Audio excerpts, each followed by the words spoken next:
Petani BSM sehat, mandiri, sejahtera.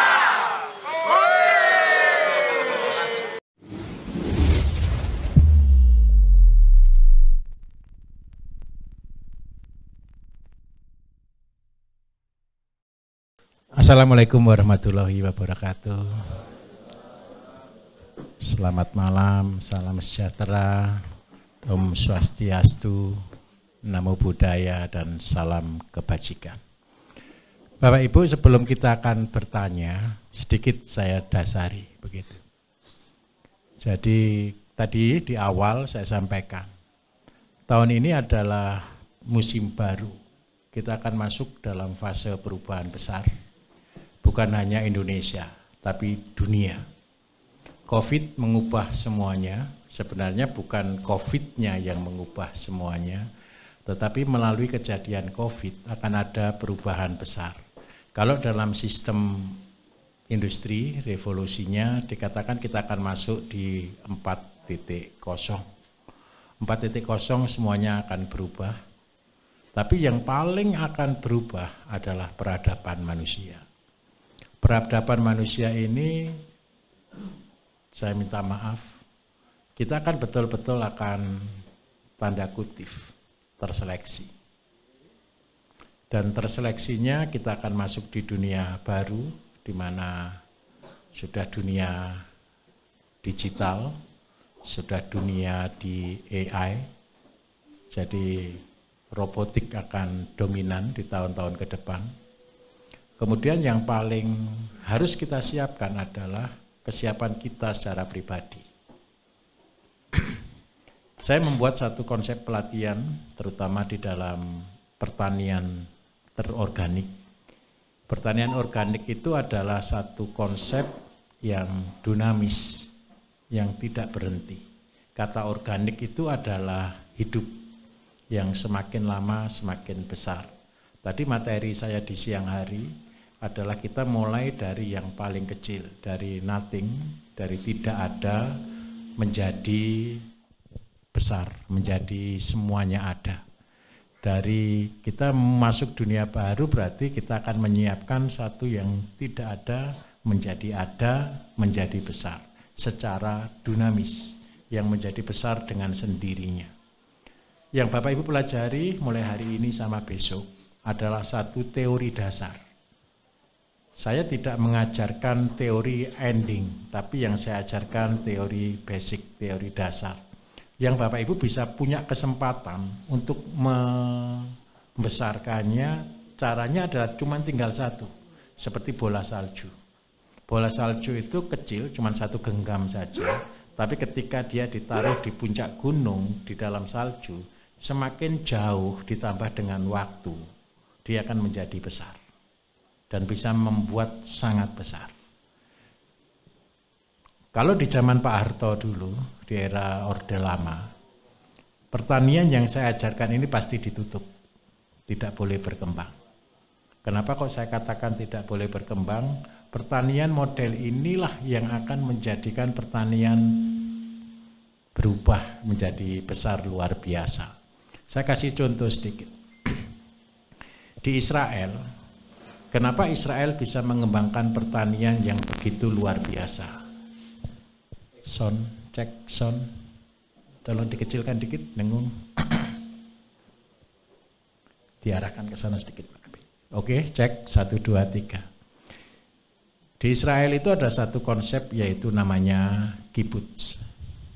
Kibbutz itu adalah satu daerah, bukan orang Israel yang buat. Kibbutz itu yang buat adalah orang-orang dari Rusia. Orang-orang yang tanda kutip, yang sosialis.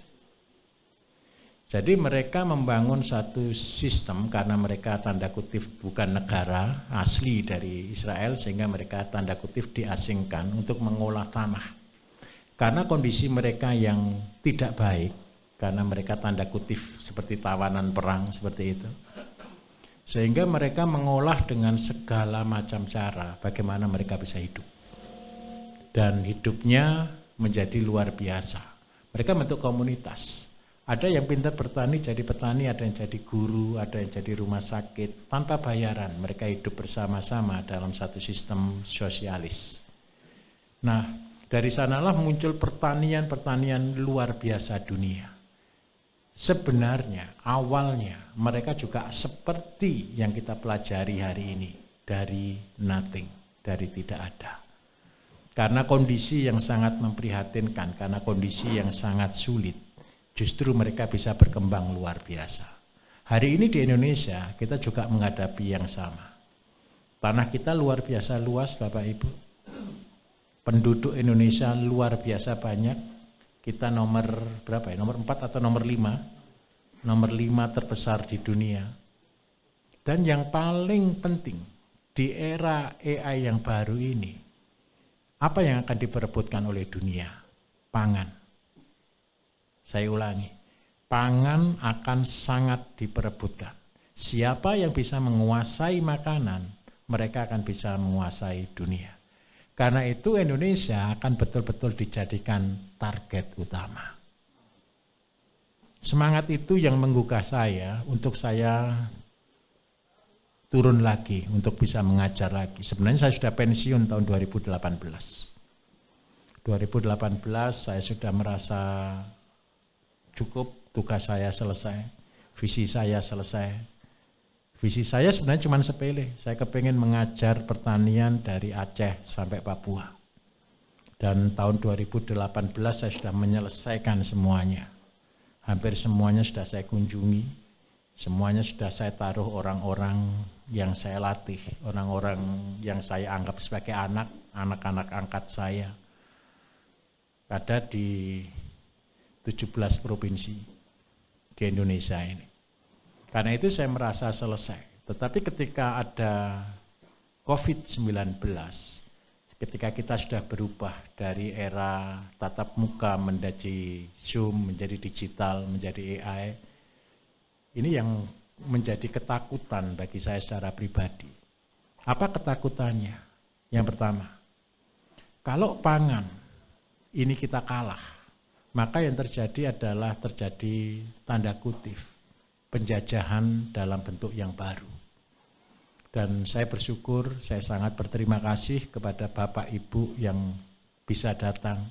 Saya minta maaf pelatihannya harus berbayar. Karena apa? Ini untuk nyeleksi orang-orang yang serius. Saya sangat terharu dengan Bapak Ibu yang mau datang, mau berkorban waktu dengan biaya yang luar biasa. Ini yang dari Kalimantan, dari mana-mana kan biaya tidak sedikit untuk datang. Dan saya sangat menghargai hal itu. Karena itu saya kepingin berbagi ilmu sebanyak-banyaknya. Semampu Bapak Ibu terima apa yang saya punya. Saya akan berikan semuanya. Tidak ada yang saya tutupi sama sekali, semuanya terbuka. Dan tapi minta maaf, sebagai guru kalau boleh saya katakan, sebagai pengajar, saya tidak akan mengajarkan Bapak Ibu yang terapan yang ada di hari ini. Tapi yang saya ajarkan adalah terapan itu muncul dari apa. Jadi namanya basic, namanya dasar. Jangan pernah lihat apa yang muncul, lihatlah bagaimana itu dibangun. Lihatlah bagaimana itu dibuat. Jadi kalau Bapak Ibu punya dasar semua itu, yang membedakan di sini. Ketika kita tidak punya dasar yang kuat, tidak punya dasar teori yang sebenarnya, ketika terjadi masalah akan runtuh. Saya kasih contoh real. Dalam dunia usaha pertanian peternakan hari ini. Habis ini Bapak Ibu perumahan orang itu artinya orang-orang kena PHK akan banyak sekali. Karena apa? Era manusia akan digantikan dengan robotik.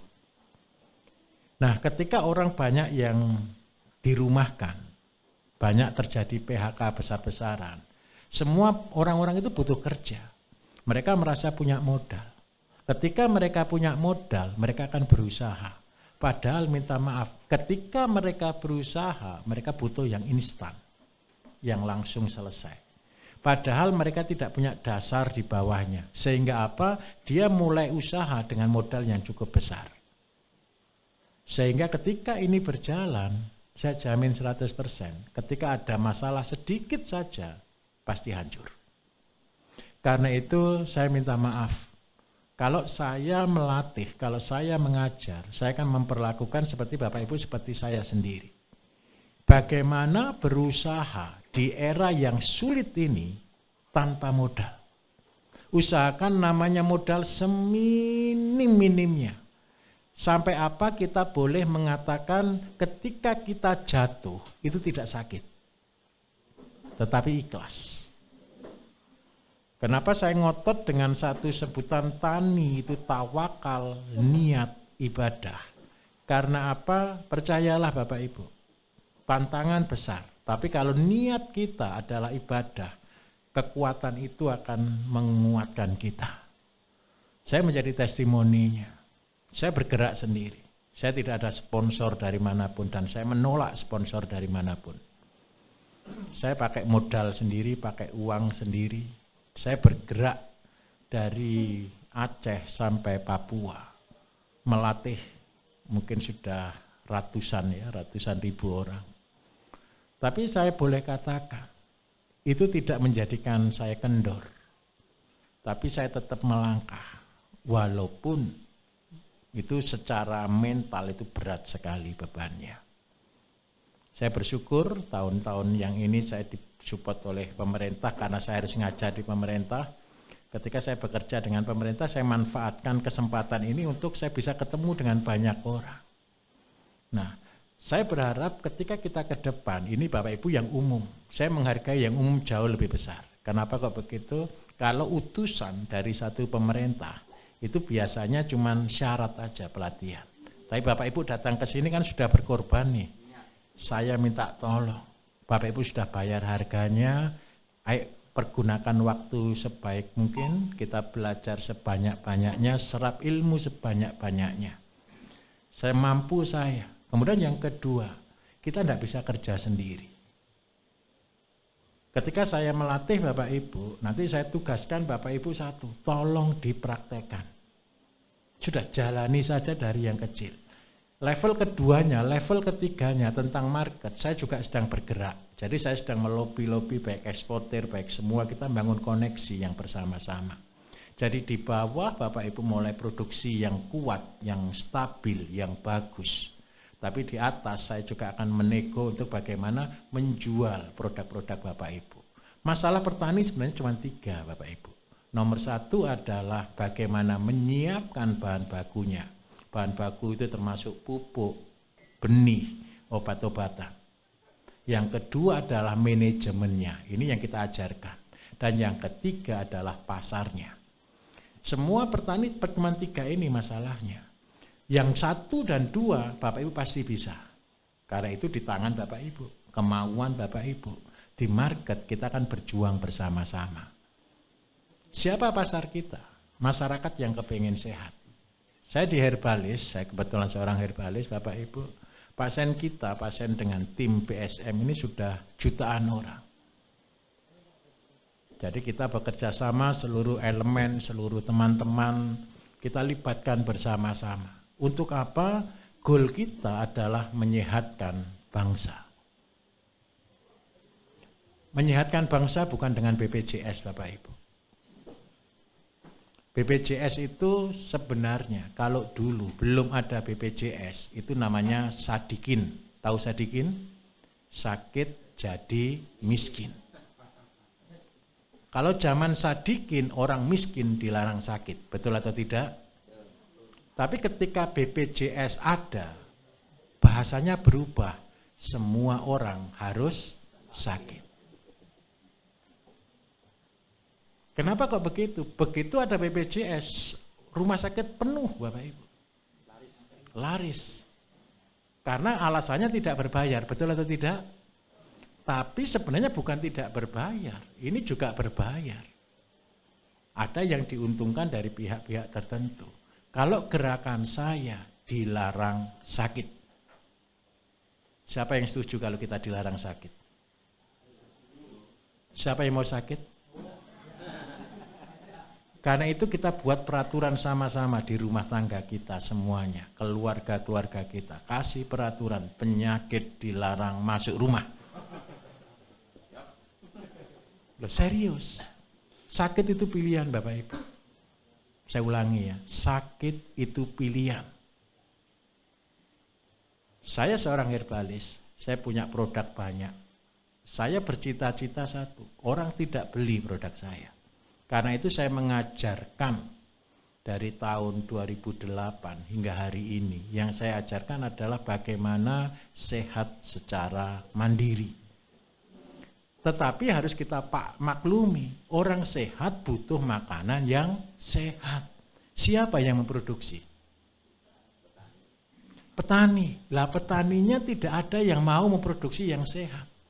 Petaninya mentalnya adalah cari untung. Tidak peduli yang makan sehat, yang makan tidak sehat. Betul atau tidak? Yang penting saya untung. Kalau sistem seperti ini, di lain sisi saya mengajarkan orang makan sehat, saya suruh seandainya nih saya suruh makan sayur, buah dan sebagainya, mereka belinya di pasar. Kemudian di pasar itu barang-barang yang tidak sehat, yang banyak mengandung zat-zat kimia. Padahal yang namanya penyakit seandainya sekarang ini paling banyak kena kanker seperti itu. Kanker itu obatnya cuma satu, antioksidan. Antioksidan itu dari mana? Dari tanaman-tanaman yang sehat. Lah ketika kita menyarankan orang makan seandainya makan tomat. Tomatnya sudah disemprot dengan semuanya, mengandung pestisida, mengandung zat kimia. Bukan orang tambah sehat, tapi orangnya tambah sakit. Karena itulah saya mundur lagi. Saya harus ciptakan petani-petani yang bisa produksi yang sehat. Tapi petani-petani saya rubah dasarnya. Saya minta tolong, jangan bertani karena keuang.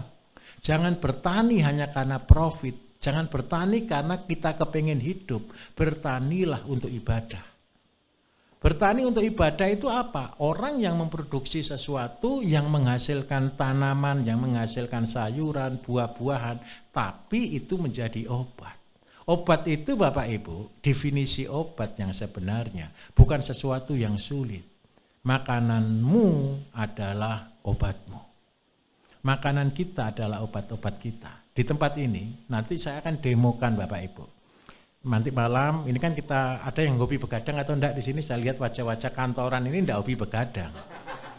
Paling jam 9, jam 10 gitu kan sudah ngantuk gitu kan. Kalau dia lebih dari jam 11 biasanya pasti masuk angin. Kan begitu kan?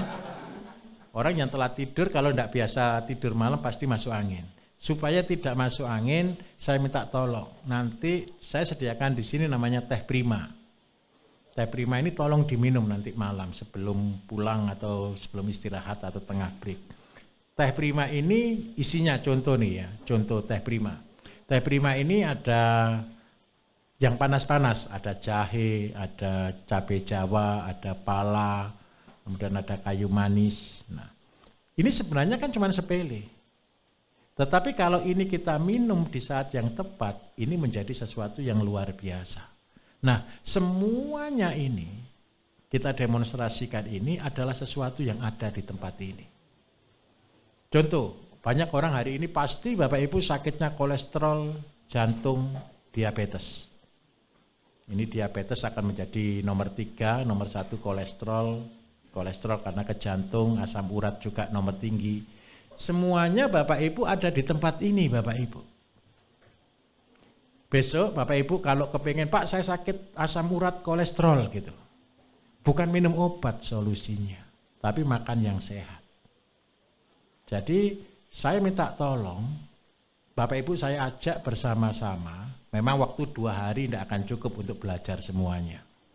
Tetapi Bapak Ibu nanti tergabung dalam satu grup angkatan pertama Banyuwangi, saya tidak tahu namanya grupnya, Pak Bambang yang atur semuanya.